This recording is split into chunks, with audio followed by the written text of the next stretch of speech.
Shalom, selamat pagi. Sate pagi hari ini bertemakan apa arti berdoa dalam nama Yesus.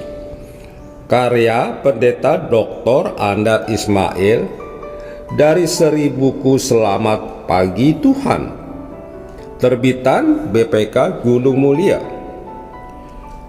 Dalam cerita Alibaba dan 40 penyamun, dikisahkan tentang sebuah gua rahasia tempat menyimpan harta hasil rampokan.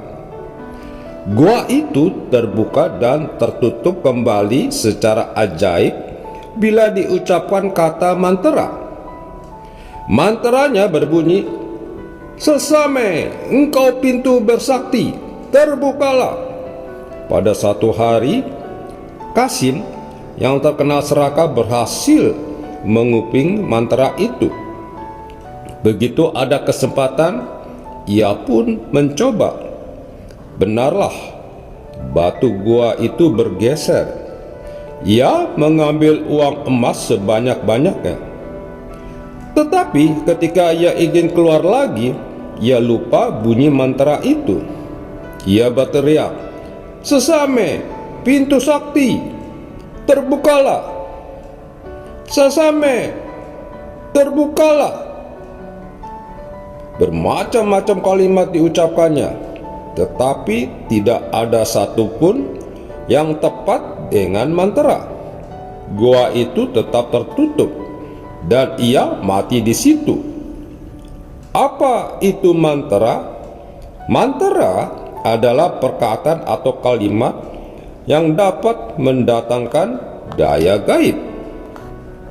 Hampir tiap agama purba percaya bahwa perkataan atau kalimat tertentu dapat bersifat magis dan mengandung kuasa, entah itu protektif, produktif, atau destruktif. Panjangnya dapat berbeda-beda. Ada yang satu perkataan, ada pula yang puluhan kalimat. Kitab Primbon yang banyak digunakan di Jawa hingga kini memuat ratusan macam mantra. Mantra terutama berperanan dalam doa. Orang percaya bahwa apabila doa diawali atau diakhiri dengan perkataan atau kalimat tertentu, maka doa itu lebih besar kemungkinannya untuk dikabulkan. Apakah dalam doa Kristen juga ada mantra? Ada orang yang mengira bahwa juga dalam doa Kristen ada kalimat tertentu yang perlu diucapkan pada tiap doa yang berfungsi sebagai mantra.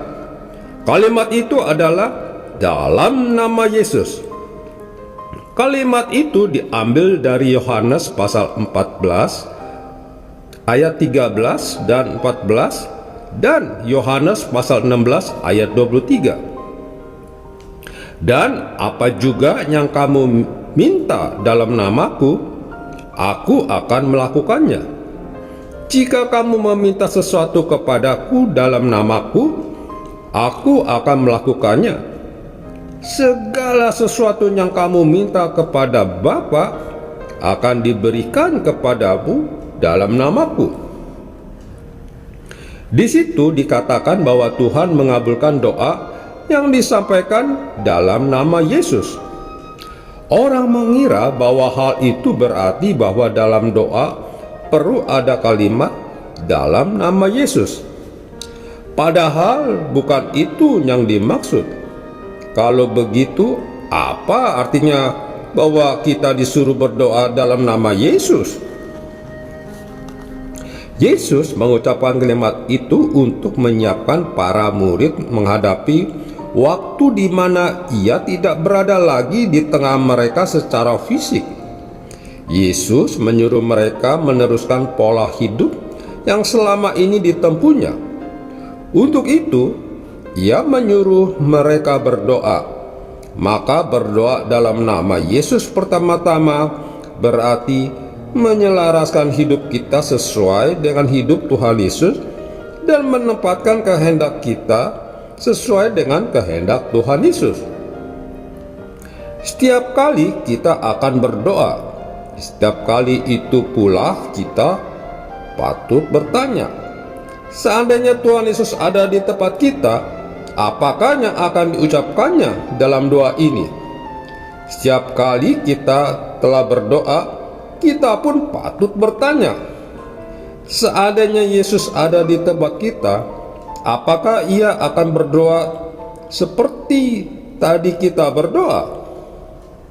Jikalau kita berdoa meminta kekayaan, walaupun doa itu kita ucapkan dalam nama Yesus, doa itu bukanlah dalam nama Yesus, sebab Yesus tidak meminta kekayaan.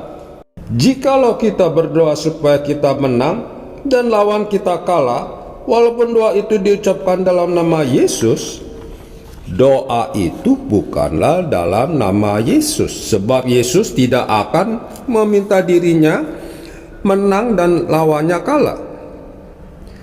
Jika kita berdoa memohon supaya kita tidak ketahuan dalam rencana perbuatan jahat, walaupun doa itu diucapkan dalam nama Yesus, doa itu bukanlah dalam nama Yesus, sebab Yesus tidak akan melakukan perbuatan jahat itu.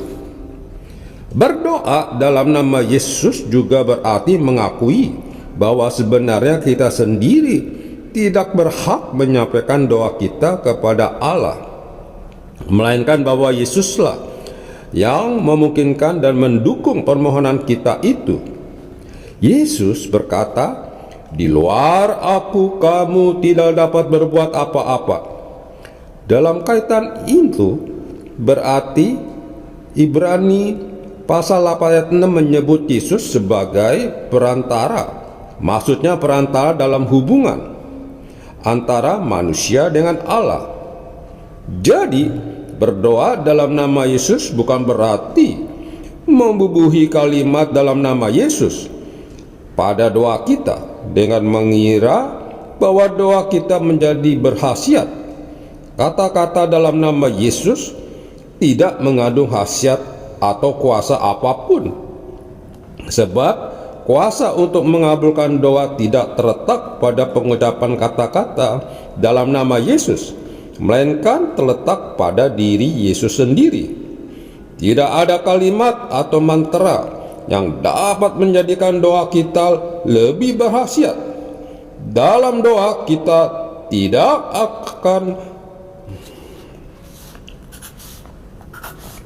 Dalam doa kita tidak ada mantra dan memang tidak perlu ada. Amin. Mari kita bersatu di dalam doa. Bapa Surgawi, ajarilah kami supaya kami dapat berdoa dengan benar, sehingga kami dapat mengerti akan kehendak-Mu dan bukan kehendak kami. Di dalam nama Tuhan Yesus kami berdoa. Amin. Pada Yesus sepanjang jalanku, aku bersandar padanya, pandu hidupku. Meski angin topan menderu, langit bermega, aku bersandar padanya sampai selamanya. Yesus obatku,